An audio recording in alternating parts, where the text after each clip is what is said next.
اے ایمان والو، نہ تمسخر اڑایا کریں مردوں کی ایک جماعت دوسری جماعت کا، شاید وہ ان سے بہتر ہوں جن کا وہ مذاق اڑا رہے ہیں، اور نہ عورتیں مذاق اڑایا کریں دوسری عورتوں کا، شاید کہ وہ ان سے بہتر ہوں۔ ایک اور بہت زبردست اخلاقی اصول، اخلاقی ضابطہ جو ہے اس کا فرمان جاری کر دیا گیا کہ تمسخر نہیں اڑانا۔ ہمارے ہاں ایک دوسرے کا تمسخر اڑایا جاتا ہے اور پھر کہا جاتا ہے کہ نہیں میں تو مذاق کر رہی تھی۔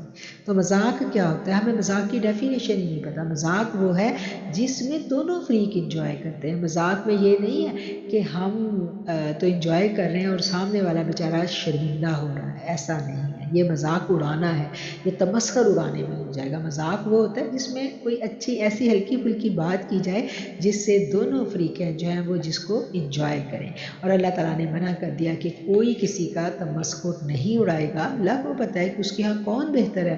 تمسخر اڑانے میں کیا ہوتا ہے کہ دوسرے کو کمتر اور حقیر سمجھا جاتا ہے، اور اس کمتر اور حقیر اس کو سمجھ کے، اس کو کمتر اور حقیر جان کر اس کا مذاق اڑا کے سب ہنستے ہیں۔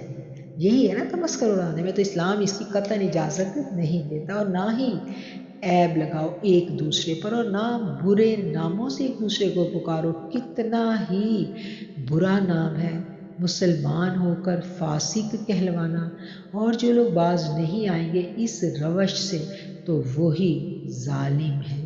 اے ایمان والو، دور رہا کرو بہت زیادہ بدگمانی کرنے سے۔ بلا شبہ بعض بدگمانیاں گناہ ہیں، اور جاسوسی مت کیا کرو، ایک دوسرے کی ٹو میں مت رہو، اور ایک دوسرے کی غیبت بھی مت کرنا۔ کوئی شخص تم میں سے یہ پسند کرتا ہے کہ اپنے مردہ بھائی کا گوشت کھائے، تم اسے تو مکروہ سمجھتے ہو، فَكَرِهْتُمُوهُ، تم اس سے کراہت کرتے ہو، وَاتَّقُوا اللَّهَ، اور اللہ سے ڈرتے رہو، بے شک اللہ توبہ کو قبول کرنے والا اور رحم فرمانے والا ہے۔